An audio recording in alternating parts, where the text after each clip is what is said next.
In a faraway kingdom, beneath hills that shimmered like gold in sunlight, there once lived a young girl named Ella. Her house stood at the edge of the royal city, beautiful from outside, but heavy with silence inside. Ella had once known laughter there, when her father was alive. He loved her more than anything in the world, but when he passed away, all warmth faded like a candle in the wind. Her stepmother, a woman of proud grace and cold eyes, cared only for wealth and beauty. And her two daughters, Drusilla and Anastasia, were mirrors of her heart, spoiled, sharp, and vain. Every morning, while the city bells sang with the sun, Ella was already awake, sweeping the halls, lighting the fires, washing their gowns, brushing their hair, stitching torn lace. Her hands were rough, her dress was faded, but her heart, still gentle. She never complained. When she was tired, she whispered to the mice under the table, or to the little birds that often sat near her window. They were her friends, tiny witnesses to her kindness. And when the day ended, she would sit near the kitchen hearth, watching the dying flames. That was when she dreamed not of jewels or gowns, but of freedom, of seeing the world beyond her small window, of being loved, not for beauty, but for who she truly was. One bright afternoon, a royal messenger rode into town, carrying a golden scroll. Every door opened, every heart quickened. The king had announced a royal ball, a grand celebration where his son, the prince, would meet every young woman in the kingdom to choose his bride. The news reached Ella's home like thunder.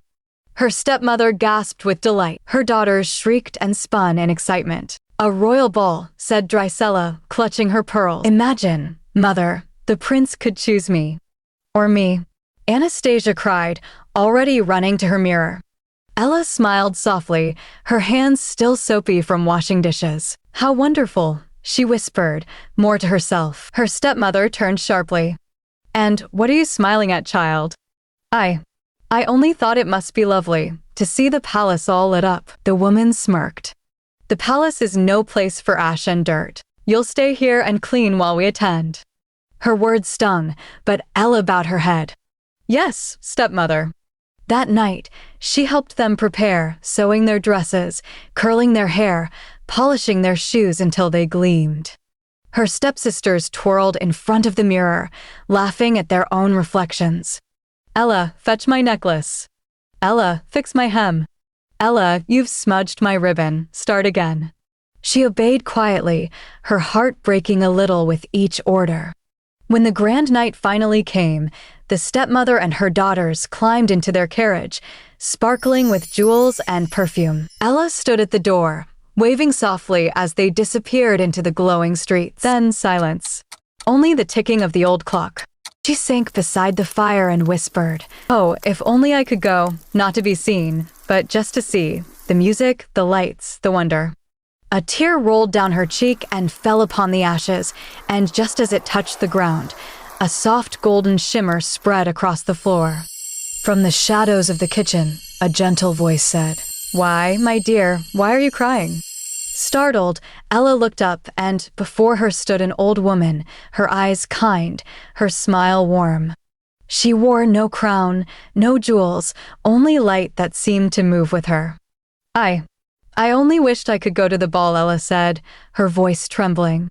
"But I have nothing to wear, no carriage, and no one who'd let me." The woman chuckled. "My child, when the heart is pure, even ashes can bloom into light." With a wave of her hand, the room glimmered. The torn rags shimmered into a gown of silver and blue, delicate as moonlight on water.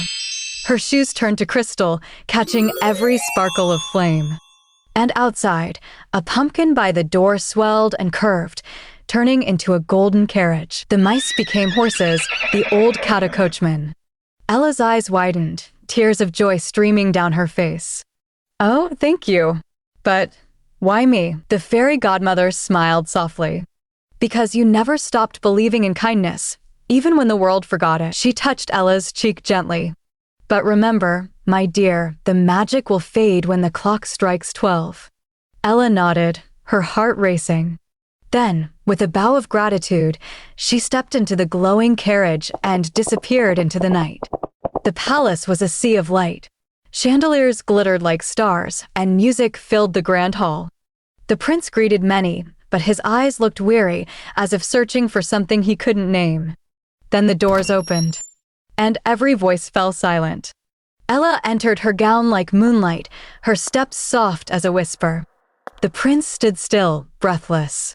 Who is she?" he murmured. When they danced, it was as if time held its breath. She didn't try to impress, she simply smiled, gentle and real. And the prince felt, for the first time, peace. Hours passed like minutes, until the great clock began to chime. Ding dong! Ella's heart froze. It's midnight. She turned and ran down the stairs, through the courtyard, her gown fading to its old form. The prince called after her, but she was gone, leaving behind only one glass slipper, shining in the moonlight. The next morning, the entire kingdom buzzed with news. The prince would search every house, trying the glass slipper on every maiden. For he had found beauty, not in appearance, but in something far deeper. When the royal guards arrived at Ella's house, the stepsisters rushed forward.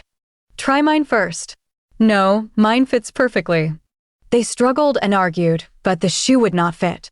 And from the corner, a soft voice said, "May I try?" The stepmother laughed cruelly. "You? Don't waste his time." But the prince, standing by the door, turned. He recognized that voice, gentle, true. The slipper slipped onto her foot perfectly, shining like destiny itself. And when she looked up, their eyes met, as if the whole world paused to remember them.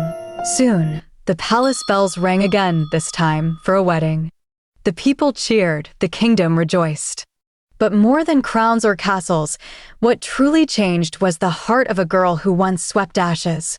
At the ceremony, the king smiled and said, "My son's bride shall be known by the name the people have already given her, the girl who rose from cinders and found her light." And so, Ella, the quiet girl from the kitchen hearth, became known forever as Cinderella.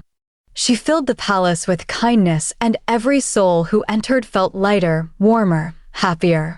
For she had learned that real magic isn't in gowns, or glass shoes, or even fairy godmothers.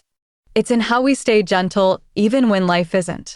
And so, the girl who once slept beside ashes became the light that warmed a kingdom.